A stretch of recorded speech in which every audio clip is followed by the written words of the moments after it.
वक्त हो चला है आपड़ो राजस्थान का और आपड़ो राजस्थान में बात 24 के महामुकाबले की। लोकसभा चुनाव 2024 नामांकन वापस लेने का समय समाप्त हो चुका है। पहले चरण के मतदान की तस्वीर साफ हो चुकी है। जयपुर ग्रामीण में 15 प्रत्याशी और जयपुर शहर में 13 प्रत्याशी चुनाव मैदान में है। जयपुर ग्रामीण सीट से 2 प्रत्याशियों ने अपना नामांकन वापस लिया है, तो वहीं जयपुर शहर की अगर बात करें तो एक प्रत्याशी ने चुनावी मैदान छोड़ दिया है।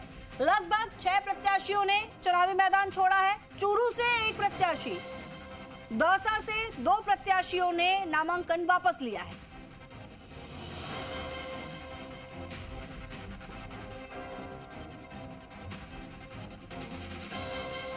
दौसा से निर्दलीय प्रत्याशी नरेश मीणा ने भी नामांकन वापस ले लिया है।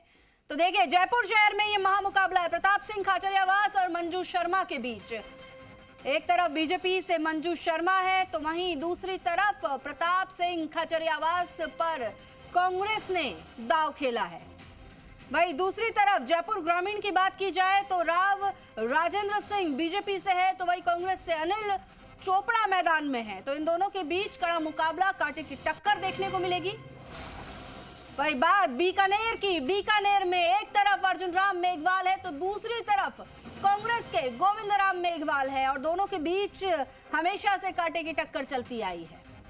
चूरू की बात करें तो एक तरफ बीजेपी ने प्लेयर देवेंद्र झांझड़िया को टिकट दिया है, तो वहीं दूसरी तरफ कांग्रेस ने राहुल कांसवा पर दांव खेला है। बीजेपी का दामन छोड़कर कांग्रेस में शामिल हुए हैं राहुल कांसवा। दौसा की बात करें तो दौसा में महामुकाबला कन्हैया लाल मीणा बीजेपी से, तो मुरारी लाल मीणा कांग्रेस से है।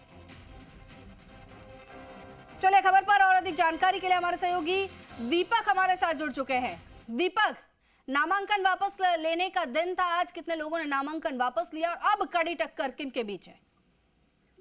बिल्कुल, देखिए, जो धुंधली तस्वीर थी आज लोकसभा चुनाव के पहले चरण की, वो पूरी तरीके से साफ हो गई है। नामांकन वापस का समय समाप्त होने के साथ ही, और जो अब तक के आंकड़े आए हैं, देखिए, गंगानगर में 9 कैंडिडेट के बीच में मुकाबला है।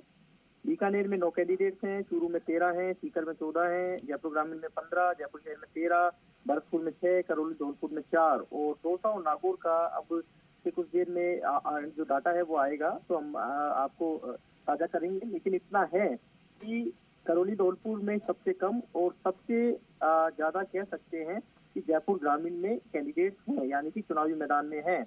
तो इस तरीके से जो 2,57,00,000 जो मतदाता हैं, 2,53,00,000 जो मतदाता हैं, वो पहले फेज के अंदर 19 अप्रैल को मतदान करेंगे। 24,470 के करीब मतदान केंद्र है, यहाँ पर मतदान करेंगे। और देखिए, कह सकते हैं कि जिस लिहाज से जो ज्यादा जो नामांकन है वो वापस नहीं लिए गए हैं। चूरू में 1 नामांकन, सीकर के अंदर 2 नामांकन वापस लिए गए हैं, जयपुर ग्रामीण के अंदर 2 नामांकन लिए गए हैं, दौसा में लिए गए हैं, कह सकते चूरू के अंदर लिए गए हैं, और इसके अलावा जयपुर शहर के अंदर 1 नामांकन वापस लिया गया है। इस तरीके से नामांकन वापस लेने का जो सिलसिला था, जो कैंडिडेट्स को लग रहा था कि शायद वो उनके वोट बैंक के अंदर शायद लगा सकते हैं या नुकसान हो सकता है उनको चुनाव के अंदर, तो कहीं मान मनोबल का जो दौर था वो चला और अंतिम दौर तक ज्यादा लोगों ने, जो ज्यादा कैंडिडेट थे, उन्होंने नामांकन वापस नहीं लिए। लेकिन इतना जरूर है कि जयपुर शहर 2019 की तुलना में